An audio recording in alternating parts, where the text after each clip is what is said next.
વડોદરામાં ગંભીરા બ્રિજ તૂટવાનો સમગ્ર મામલો પ્રકાશમાં આવ્યો છે। એટલે કે સૌરાષ્ટ્ર અને મધ્ય ગુજરાતને જોડતા આ બ્રિજ દુર્ઘટનાનો જે મામલો સામે આવ્યો છે। વધુ નદીમાંથી એક મૃતદેહ મળી આવવાની ઘટના પણ પ્રકાશમાં આવી છે। વધુ એક મૃતદેહ મળી આવ્યો છે। મૃત્યુઆંક 17 થયો છે। વડોદરાની ઘટનાએ હાહાકાર મચાવી દીધો છે, ત્યારે મૃતદેહની ઓળખ હજુ સુધી થઈ નથી। મૃત્યુઆંક હવે 17 થયો છે। તો સૌરાષ્ટ્ર અને મધ્ય ગુજરાતને આ જોડતો જર્જરિત હાલતમાં જે બ્રિજ હતો તે તૂટી જવાની ઘટના પ્રકાશમાં આવી હતી। બ્રિજ ઉપર ગતરોજ જે પ્રકારે દુર્ઘટના ઘટી છે ને તે ઘટના બાદ સતત તંત્ર જે છે તે અત્યારે કામે લાગી ગયું છે। આપ જોઈ રહ્યા છો કે વહેલી સવારથી જે તંત્ર જે છે તે અત્યારે કામે લાગ્યું હતું। અત્યારે હાલ સુધીમાં વધુ એક મૃતદેહ મળતા મોતનો આંક જે છે તે 17 થઈ ચૂક્યો છે। જે રીતે તમામ લોકો જે છે કે બ્રિજ તૂટતાની સાથે વાહનો સાથે નદીની અંદર ખાબક્યા હતા અને જેઓના મૃતદેહ જે છે તેની શોધખોળ જે છે તે સતત 24 કલાકથી વધુ સમય વીતી ગયા હોવા છતાં પણ તંત્ર દ્વારા અત્યારે શોધખોળ કરવામાં આવી રહી છે। આપ જોઈ રહ્યા છો સાથે સાથે આ તંત્ર જે છે તે અનેક ટીમો જે છે તે અત્યારે કામે લાગી છે। તમામ મૃતદેહો શોધવા માટે એનડીઆરએફ હોય, એસડીઆરએફ હોય, તમામ જે ટીમો જે છે તે કામગીરી કરી રહી છે। સાથે જ સ્થાનિક તરવૈયાઓ, ગ્રામજનોની મદદ લઈને આ તમામ લોકો જે છે તેઓના મૃતદેહ જે છે તે અત્યારે શોધખોળ જે છે તે હાથ ધરવામાં આવી રહી છે। આપ જોઈ રહ્યા છો કે મહીસાગર બ્રિજ ઉપર આ પ્રકારે હાઈવે ક્રેન જે છે તે મંગાવવામાં આવી છે અને તે ક્રેન દ્વારા નીચે દબાયેલા જે વાહનો જે છે તે વાહનોને હટેડવાની કામગીરી જે છે તે કરવામાં આવી રહી છે। મહત્વની વાત એ પણ છે કે જે પ્રકારે સતત 24 કલાકથી વધુ સમય વીતી ચૂક્યો છે, અત્યારે હાલમાં પણ અનેક લોકો જે છે તે ગુમ છે, તેઓના મૃતદેહ જે છે કે તેઓનો પત્તો જે છે તે હજુ સુધી મળ્યો નથી, જેને લઈને પરિવારમાં આક્રંદ પણ જોવા મળ્યો છે। હાલમાં વાત કરીએ તો તંત્રના પાપે મોટું નુકસાન જે છે કે પરિવારજનો ખોયા હોય તે લોકોને થયું છે। તે નદીના પટમાં છે તેની શોધખોળ જે છે તે હાથ ધરવામાં આવી છે, પરંતુ તંત્ર દ્વારા જે કામગીરી કરવામાં આવી છે તે કામગીરી પર પરિવારજનો દ્વારા અનેક સવાલો જે છે તે ઉઠાવવામાં આવી રહ્યા છે। કેમેરામેન મિલિંદ મૈલે સાથે જયંતિ સોલંકી, મંતવ્ય ન્યૂઝ, વડોદરા। વડોદરામાં ગંભીરા બ્રિજ તૂટવાનો જે સમગ્ર મામલો પ્રકાશમાં આવ્યો છે, તેમાં મુખ્યમંત્રીએ 4 ઇજનેરને ફરજ મોકૂફ કર્યા છે। તંત્ર હવે દોડતું થઈ ગયું છે। કમિટીની રચના કરવામાં આવી છે। સમગ્ર બ્રિજ તૂટવાનો જે મામલો પ્રકાશમાં આવ્યો છે તેમાં હવે સઘન તપાસ પણ હાથ ધરાઈ છે। હાલ તો સરકાર દ્વારા 4 ઇજનેરોને સસ્પેન્ડ કરવામાં આવ્યા છે, ફરજ મોકૂફ કરવામાં આવ્યા છે। એટલે કે વડોદરાની જે ઘટનાએ રાજ્યમાં હાહાકાર મચાવ્યો છે તેને લઈને તંત્ર દ્વારા એક્શન લેવામાં આવી છે, કાર્યવાહી કરાઈ છે। મુખ્યમંત્રીએ જવાબદાર 4 ઇજનેરોને ફરજ મુક્ત કર્યા છે। પ્રાથમિક તપાસના આધારે મોટો નિર્ણય લીધો છે। જે બનાવ બન્યો છે મધ્ય ગુજરાત માટે આ બંને દિવસ કાળો દિવસ કરતાં પણ વધારે કહી શકાય અને સમગ્ર બાબતની સરકારના તમામ વિભાગોમાં અમે અને સ્થાનિકો આગેવાનોએ ભેગા થઈ રજૂઆત કરી હતી અને આજે સમાચારના માધ્યમથી મુખ્યમંત્રીશ્રીએ એમને સસ્પેન્ડ કર્યા છે એવું સમાચારમાં જોવા મળ્યું છે।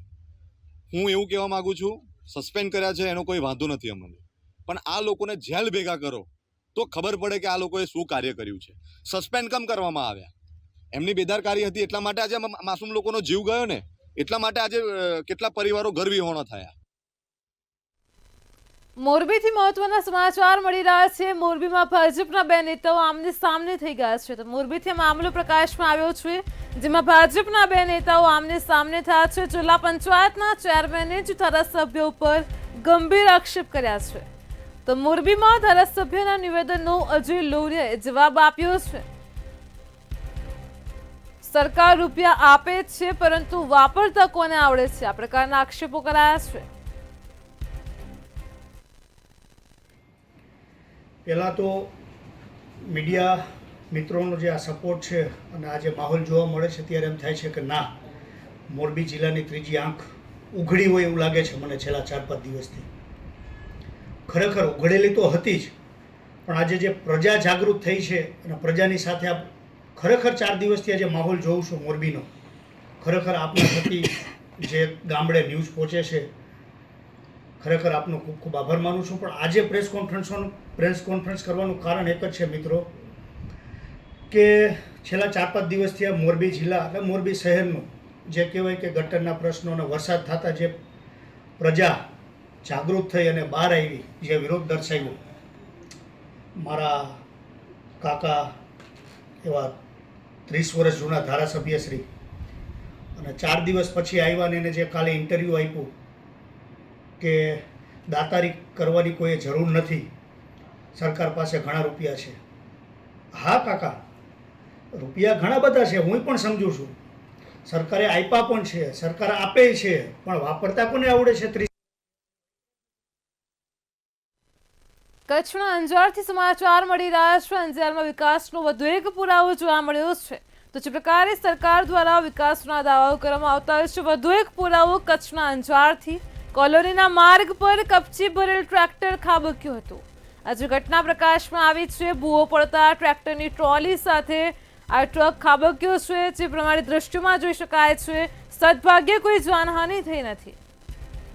રસ્તાની વચ્ચોવચ્ચ મસમોટો ભૂવો પડ્યો છે. નગરપાલિકા તંત્રની ગંભીર બેદરકારી પણ સામે આવી છે.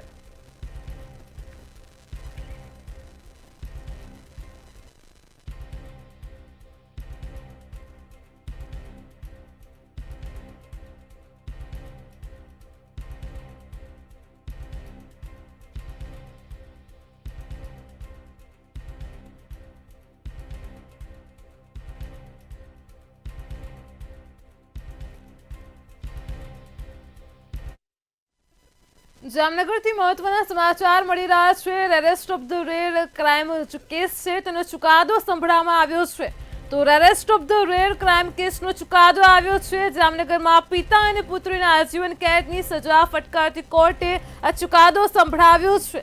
2018માં બાળકીની હત્યા, બળાત્કાર સહિતની કલમો હેઠળ સજા થઈ હતી. પિતા, પુત્ર અને પુત્રી સામે ફરિયાદ પણ નોંધાઈ હતી.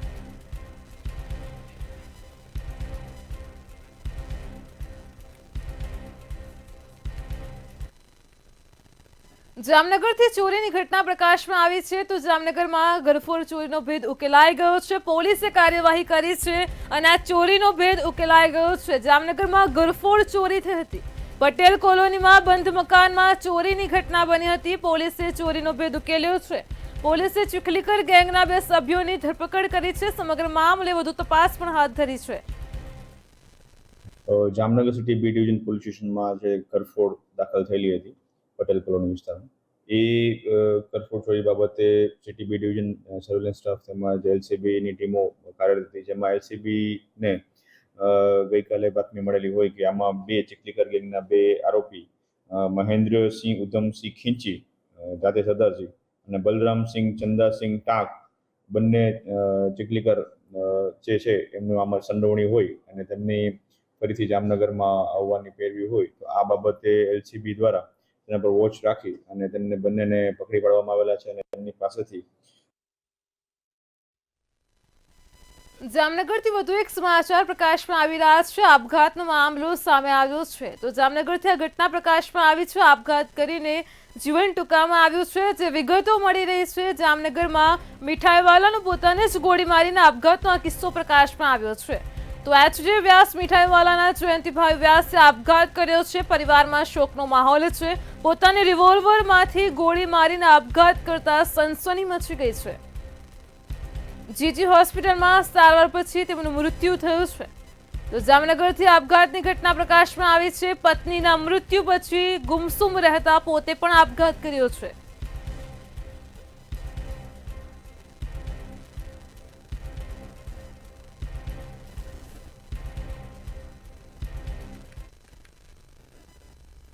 અમદાવાદમાં કોંગ્રેસ દ્વારા તૂટેલા રસ્તાઓ અને ખાડાને લઈને વિરોધ પ્રદર્શન કરવામાં આવ્યું હતું. લાંભા વોર્ડમાં કોંગ્રેસના શહેર પ્રમુખ સહિત મોટી સંખ્યામાં કાર્યકર્તાઓએ દેખાવ કર્યો હતો.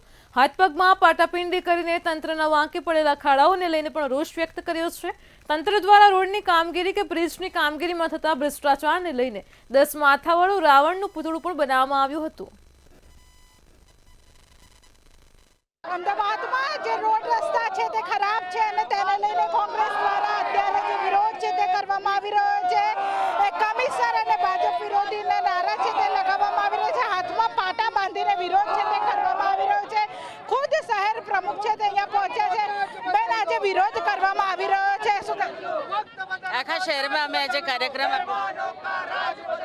શહેરમાં પ્રોગ્રામ આપ્યો છે, જે થોડો વરસાદ પડવાથી રસ્તાઓની જે હાલત થઈ ગઈ છે, ખાડા ભૂવા અને લોકોને જે હેરાનગતિ થઈ છે ને એટલે સુધી કે લોકોનું મૃત્યુ પણ થઈ ગયું છે, એને માટે અમે આખા શહેરમાં આજે કાર્યક્રમમાં ખાલી વિરોધ જ કરવામાં આવશે કે ખાડા પુરાય તેવું પણ કરવાનું છે? અમે લોકો આજે સવારે મસ્ટર સ્ટેશનમાં પણ ગયા હતા અને અધિકારીઓની જોડે પણ વાત કરી.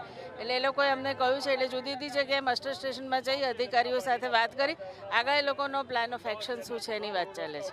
એટલે આગળના પ્લાન વિશે પણ વાત કરવામાં આવશે. શું કહેશો? વિરોધ કરવામાં આવી રહ્યો છે, હાથમાં પાટા પણ બાંધવામાં આવે છે, રોડ રસ્તા કેવા છે? હાથમાં પાટા બાંધી અને અમદાવાદ મ્યુનિસિપલ કોર્પોરેશનના કમિશનર અને ભારતીય જનતા પાર્ટીના અમદાવાદના મેયરને આજે અમે નાબાર્ડ વોર્ડમાંથી સંદેશ આપી રહ્યા છે કે અમદાવાદના રોડ રસ્તાની તમે એવી હાલત કરી છે કે અમદાવાદના કોઈ પણ વોર્ડમાં ખાડા ટેકરા વગરના તમને રોડ જોવા નહીં મળે. અમદાવાદનો પોસ્ટ વિસ્તાર હોય કે લાભાનો છેવાડો વિસ્તાર હોય, પરંતુ ત્યાં ઘૂંટણ સમાણા અને કેર સમાણા પાણીમાં લોકો આજે સ્કૂલે જવા મજબૂર થયા છે. આ ગૃહિણીઓ આજે કેર સમાણા પાણીમાં શાકભાજી લેવા મજબૂર થઈ છે. ત્યારે ઘણા બધા લોકો ભૂવા પડ્યા, એમાં પડી ગયા છે. એમના કારણે લોકોના શરીરે કોઈનો ભાત ભાગ્યો, કોઈનો પગ ભાગ્યો, કોઈને માથામાં ઈજા થઈ, કોઈને પાછળ ઈજા થઈ, બધાના શરીરે કંઈક ને કંઈક પાટાપિંડા જોવા મળશે. આ મેસેજ અમે આજે અમદાવાદ મ્યુનિસિપલ કમિશનરને, અમદાવાદ મ્યુનિસિપલના મેયર, અમદાવાદ મ્યુનિસિપલ કોર્પોરેશનના મેયરને આ લાભાર્થી અમે આપવા માંગીએ છીએ. અને આ મેસેજ અમારા કડક શબ્દોમાં તમને છે. આગામી દિવસોમાં આનાથી પણ ઉગ્ર અમારે ના થવું પડે એની કાળજી તમે રાખજો. એટલે વિરોધ છે તે ઉગ્ર પણ બનશે, તેને લઈને જે શું કહેશો? આજે વિરોધ કરવામાં આવી રહ્યો છે, ભ્રષ્ટાચારનો રાક્ષસ લઈને તમે અહીંયા ઊભા થયા છો. લાંબા વોર્ડની અંદર આજે આ ધરણાનો કાર્યક્રમ રાખવામાં આવ્યો છે. આખા અમદાવાદની અંદર જે રીતે ભારતીય જનતા પાર્ટીના ભ્રષ્ટાચારના પાપે અમદાવાદ શહેરની પ્રજા પીડિત થઈ રહી છે, એ રીતે જ લાંબા વોર્ડના દરેક રોડ રસ્તા તૂટી ગયા છે. લાંબા વોર્ડની અંદર પીવાના પાણીની મોટી સમસ્યા છે. થોડાક વરસાદમાં લોકોના ઘરમાં પાણી ભરાઈ જાય છે. રાજ્ય સરકાર એવું કહે છે કે નળ સે જલની યોજનામાં ઘરે ઘરે પાણી પહોંચાડીશું, અમદાવાદને મેટ્રો સિટીનો દરજ્જો આપીશું. પણ હકીકત એવી છે કે લાંબા વોર્ડની અંદર અડધા વિસ્તારોમાં તો પાણીના નેટવર્ક નથી. નેટવર્ક ના હોય એટલે તમે પાણીની લાઇનથી કોઈને પાણી આપી જ ના શકો. લાંબા વોર્ડમાં આજે પણ ટેન્કરથી પાણી પહોંચાડવું પડે છે. આ પરિસ્થિતિ છે લાંબા વોર્ડની, અને આને મેટ્રો સિટી કહી રહી છે ભારતીય જનતા પાર્ટી. ભારતીય જનતા પાર્ટી આ વિસ્તારની અંદર 3 કાઉન્સિલર ધરાવે છે, તેમ છતાં આ વિસ્તારનો વિકાસ શૂન્ય છે. આગામી દિવસોમાં શું કરવા આવશે? સમસ્યા હલ નહીં થાય? આવનાર દિવસની અંદર જો આ સમસ્યાઓનો સમાધાન નહીં થાય તો અમે આંદોલન, ધરણા પ્રદર્શન આંદોલન અને લોકોનો અવાજ બનીને કોંગ્રેસ પક્ષ હંમેશા આ વિસ્તારની અંદર કોંગ્રેસ પક્ષનો અવાજ રહીને પ્રજા માટે લડતી આવી છે, એ રીતે જ વધુ લડવા માંડીશું. ને આવનાર સમયની અંદર ભારતીય જનતા પાર્ટીનો ભ્રષ્ટાચાર અને ભારતીય જનતા પાર્ટીની જે કોન્ટ્રાક્ટરો અને અધિકારીઓ સાથેની જે સાંઠગાંઠ છે એ પ્રજાની સમક્ષ ઉઘાડી પાડીશું. એટલે આવનારા દિવસોમાં હજુ પણ જે ઉગ્ર આંદોલન છે તે કરવાની ચીમકી આપી છે, કારણ કે ભ્રષ્ટાચાર છે તે વધી રહ્યો છે અને તેને જ લઈને લોકોને સમસ્યા થઈ રહી છે. ત્યારે કોંગ્રેસ દ્વારા જે વિરોધ પ્રદર્શન છે તે કરવામાં આવી રહ્યું છે અને તેમાં ઠેર ઠેર જે ભ્રષ્ટાચાર થઈ રહ્યો છે તેના દાવા પણ કરવામાં આવી રહ્યા છે. સાથે આવનારા દિવસોમાં જો સમસ્યાનું નિરાકરણ નહીં થાય તો ઉગ્ર આંદોલન કરવાની ચીમકી પણ કોંગ્રેસ દ્વારા ઉચ્ચારવામાં આવી છે. કેમેરા પર્સન બિપિન અમીન સાથે કિંજલ બોરી, સમંત ન્યૂઝ, અમદાવાદ. સમગ્ર દેશભરમાં આજે માછીમાર દિવસની ઉજવણી કરવામાં આવે છે અને ત્યારે ગુજરાત ખાતેની ઉજવણી અમદાવાદ નાબાર્ડ બેંકમાં કરવામાં આવી હતી. માછીમારો માટે નાબાર્ડ બેંક સહાય અને સંસાધન પૂરું પાડે છે. માછીમારોને રાજ્યમાં થતા પ્રદર્શન કમ વેચાણમાં પણ મોકલવામાં આવે છે. તો વેરાવળ ખાતે માછીમાર મહિલા ઉત્થાન માટે સાગર મંથન માછીમાર લિમિટેડ નામની કંપની પણ શરૂ થઈ છે.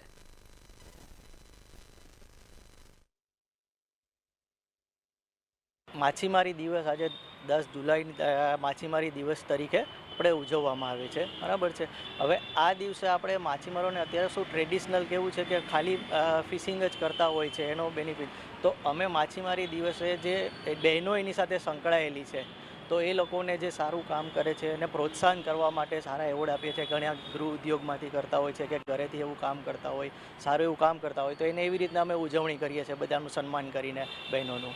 અમે લોકો જે માછલામાંથી વેલ્યુ એડેડ પ્રોડક્ટ બનાવીએ છીએ એના દ્વારા બહેનોને સારો એવો રોજગાર મળે છે. અત્યારે 750 બહેનો અમારી સાથે જોડાયેલા છે અને માછલામાંથી વિવિધ પ્રકારની વાનગીઓ જેમ કે ફિશ પિકલ છે, બિસ્કિટ છે, વેફર છે, નમકીન છે, એવી બધી વસ્તુ વાનગીઓ બનાવવાથી એક વસ્તુ છે કે રોજગાર વધારે સારો મળે. વેલ્યુ એડિશન કરવાથી છે કે માર્કેટની અંદર જે પહેલાં ભાવ બમ્પર આવે માછલી ત્યારે ભાવ ડાઉન થઈ જાય, થાય નહીં, કેમ કે વેલ્યુ એડિશન કરીએ એટલે લગભગ 2 વર્ષ સુધી પ્રોડક્ટ ટકી રહે.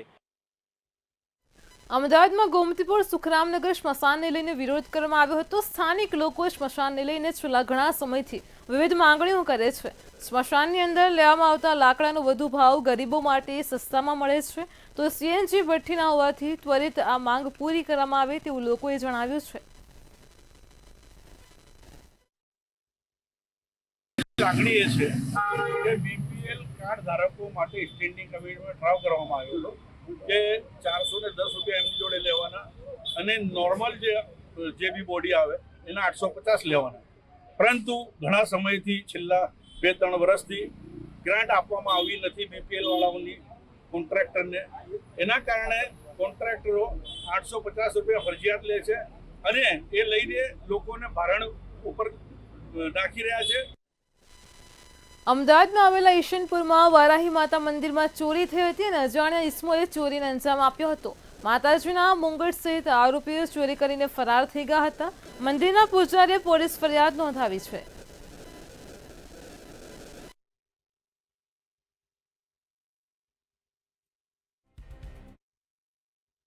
ફરિયાદ કરવામાં આવતા ગુનો દાખલ કરવામાં આવેલ અને ઈશનપુર પોલીસ સ્ટેશનના પીઆઈ BS જાડેજા તથા ડી સ્ટાફના માણસો દ્વારા સીસીટીવી ફૂટેજ આધારે તેમજ નેચરલ સોર્સ આધારે જે માહિતી મળેલી એના આધારે 2 આરોપી સુરેશ રમેશભાઈ ભીલ અને સુમિત જીતુભાઈ ભીલ જે નારોલના રહેવાસી છે, મૂળ ગામ વડગામ રાણીવાડા રાજસ્થાનના રહેવાસી હોય તેઓની ધરપકડ કરવામાં આવેલ છે.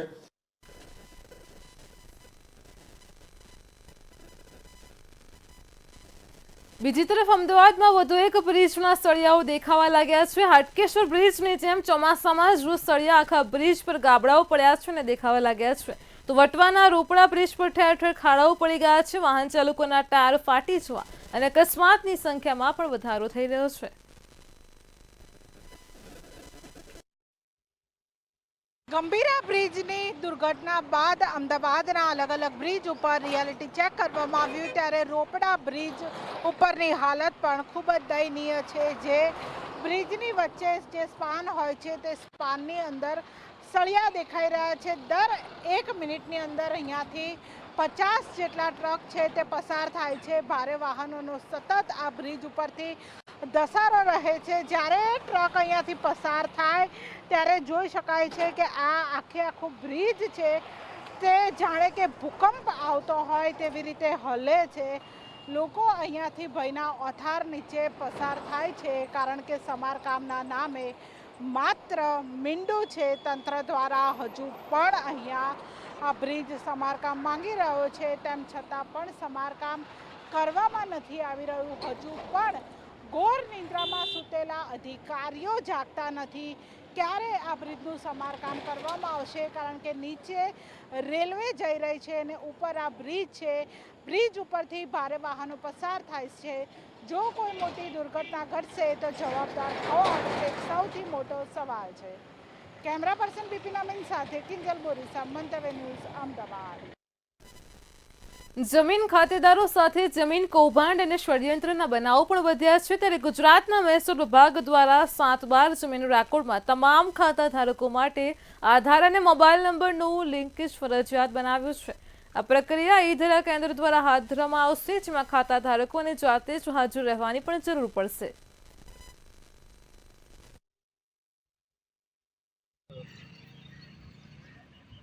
ગુજરાતમાં વધતા જતા લેન્ડ ગ્રેબિંગના કેસ અને દસ્તાવેજો સાથે થતી છેતરપિંડી રોકવા માટે ગુજરાત સરકાર દ્વારા એક મહત્વનો નિર્ણય લેવામાં આવ્યો છે. ખાસ કરીને જો જોવા જઈએ તો 7 બારના જે ઉતારા છે, જે દસ્તાવેજો છે, તેની સાથે ખાતેદારના આધાર અને મોબાઈલને લિંકઅપ કરવાની એક યોજના વિચારણા હેઠળ છે. રાજ્ય સરકાર ટૂંક સમયમાં આ નિર્ણય કરશે અને તમામ ઈ-ધરા કેન્દ્રો ખાતે જે તે જમીનધારક અને ખાતેદારોએ પોતાના 7 બાર ઉતારા અને અન્ય દસ્તાવેજો સાથે આધાર કાર્ડ અને જે મોબાઈલ નંબર છે તેને લિંકેજ કરવાનું રહેશે. આ માટે જે તે ખાતેદારે જાતે ઈ-ધરા કેન્દ્ર ઉપર જવું પડશે, જેના કારણે ભવિષ્યમાં તેના દસ્તાવેજો સાથે જો છેતરપિંડી થશે તો તેની વાત તે જાણકારી SMS-થી જે તે ખાતેદારને મળશે. જોકે ગુજરાત સરકારે આ ખૂબ જ મહત્તમ પગલું ભર્યું છે, જેના કારણે પારિવારિક જે ક્લેશ અને ઝઘડાઓ થાય છે તે પણ અંકુશમાં આવશે અને જે માફિયાઓ છે, જે લેન્ડ ગ્રેબિંગ કરવા માટે ટેવાયેલા છે, તેમના ઉપર પણ અંકુશ આવશે. જોકે સરકાર હવે આ પ્રોજેક્ટ હાથ ધરશે તેમાં કેટલી સફળતા મળશે તે જોવું રહ્યું. વડોદરાના દેશરમાં અજબપુરા સિંહોરને જોડતા મેશ્રી નદી ઉપરનો બ્રિજ પણ છેલ્લા ઘણા સમયથી બિસ્માર હાલતમાં છે અને ત્યારે પ્રથમપુરા ગામ પાસે કરણ નદી ઉપર 1972માં નિર્માણ પામેલા 2 બ્રિજ આવેલા છે, જેમાં કરણ નદીનું 120 મીટર લાંબુ અને મેશ્રી નદીનું 140 મીટર લાંબુ બ્રિજ છે, જે પુલની લઘુઅલગ નવા પુલ બની રહ્યા છે અને 2022માં પણ ટાઈમ લિમિટ પણ પૂરી થઈ ગઈ છે, પરંતુ ત્યારબાદ ભારે ટ્રાફિક અવરજવરના પગલે 4 માર્ગીય નવો રોડ સરકાર દ્વારા 389 કરોડની મહત્વપૂર્ણ રકમ મંજૂર થઈ છે.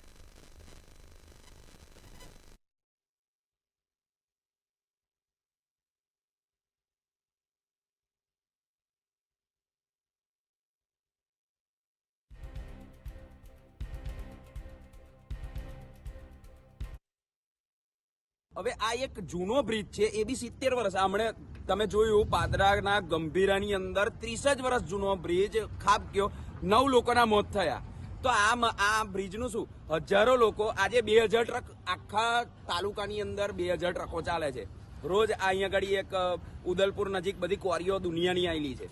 હવે એ ક્વોરીઓની અંદરથી સાવલી જાય, વડોદરા જતી હોય, ગમે તે જતી હોય, રોજની 2000 ટ્રકો ચાલતી હોય છે. એવું છે કે હવે આ લોકો સરકારની એવી વિચાર રહી છે અને તંત્ર એવું વિચાર રહ્યું છે કે આ જે ઉમેટાનો હમણાં જે બ્રિજ તૂટ્યો એવી રીતે આ બ્રિજ ફરી તૂટા, ફરી હવે બે બનાવ બને અને લોકોની હાનિ થાય, કોઈને પરિવાર મરે એની રાહ જોઈ રહ્યા છે. જો નવા બ્રિજનો જો આ તૂટી ગયા, હળિયા નીકળી જાય તો આ 60 વર્ષ પહેલો બનેલો બ્રિજ છે તો એ ટકશે ખરો? તમારે શું માંગ છે આની પર નહીં બનવો જોઈએ, નવો બનાવવો જોઈએ. રાજકોટ જિલ્લાના ઉપલેટામાં મોજ નદી પરનો પુલ પણ અત્યંત દયનીય હાલતમાં છે. હાલ તો ભારે વાહનો માટે પુલ બંધ કરવામાં આવ્યો છે, પરંતુ અન્ય નાના વાહનો પોતાના જીવના જોખમે પસાર થવા માટે મજબૂર બન્યા છે. આ પુલનું તાત્કાલિક રિપેરીકરણ કરવામાં આવે તેને લઈને લોકોએ માંગ કરી છે. પુલ એવો થોડોક નબળો પડી ગયો છે, મોટા વાહન ચાલે તો થોડોક પડી જાય એમ છે. તો આ જરીક સરકારને એવી વિનંતી કે આ મોટા વાહન બંધ કરે, આ મારે ખેડૂત માટેનો આ રસ્તો રાખે, કેમ કે આ મોટો વાહન ચાલશે તો અમારે આ પુલ પડી જાય એમ છે. અને મને થોડીક એવી બીક જેવું લાગે કે પુલ પડશે તો અમારે રસ્તો બંધ થઈ જાય. તો સરકારને એવી વિનંતી કે આ પુલમાં મોટા વાહનો બંધ કરે. સિટીની અંદર જે મોજ નદી આવેલી છે એની ઉપર જે રાજાશાહી વખતમાં જે પુલનું બાંધકામ કરેલું છે એને આજે 50 થી 60 વર્ષ થઈ ગયા છે.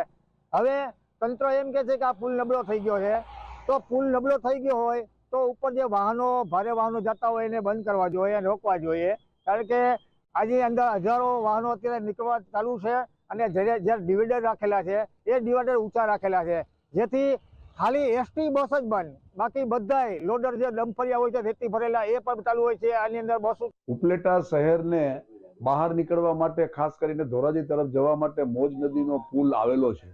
આ મોજ નદીનો પુલ સર ભગવતસિંહજીના વખતમાં બનેલો પુલ છે અને ખૂબ જૂનો પુલ છે.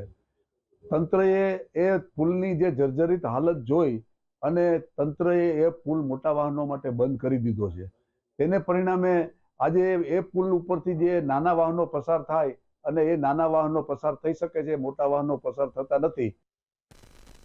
રાજકોટ જેતપુર નેશનલ હાઈવે ઉપર યાત્રાધામ વીરપુર પાસે જેઠા બાપાના પુલ તરીકે ઓળખાતા પુલની પણ હાલત અતિ જર્જરિત છે અને જેના કારણે સ્થાનિક વાહન ચાલકોને ભારે હાલાકીનો સામનો કરવો પડે છે. મોટી દુર્ઘટના સર્જાય તે પહેલા નવો પુલ બનાવવામાં આવે તેવી તંત્ર પાસે લોકોએ માંગ કરી છે.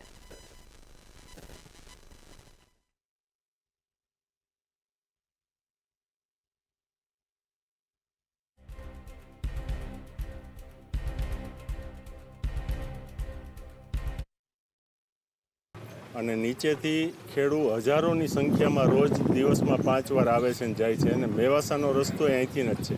આ જર્જરિત હાલતમાં પુલ છે, પુલ ગમે ત્યારે પડી શકે એમ છે. અમે વાડીએ જતા બીએ છીએ, રોજ જવું હોય તો એ બીને જવાનું ને બીને આવવાનું, ગમે ત્યારે પડી શકે છે.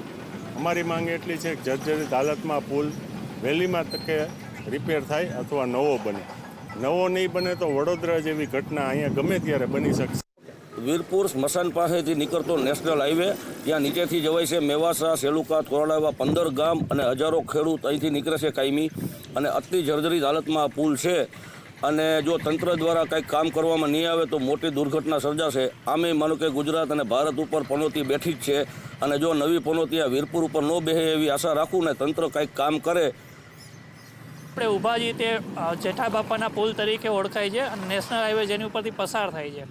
અહીંથી નીચેથી 1000થી વધારે ખેડૂતોને આવવા જવાનો રસ્તો છે અને 15થી વધારે ગામને જોડતો વીરપુરનો એકમાત્ર રસ્તો છે. અને આ પુલ જર્જરિત હાલતમાં છે. થોડાક સમય પહેલાં ને રિપેરિંગ કામ પણ કરવામાં આવ્યું હતું, જેમાં માત્ર પ્લાસ્ટર કરીને જતા રહ્યા હતા તંત્ર. અને અત્યારે હાલ પોળા પડેલા છે અને રેલિંગ પણ બિસ્માર હાલતમાં છે.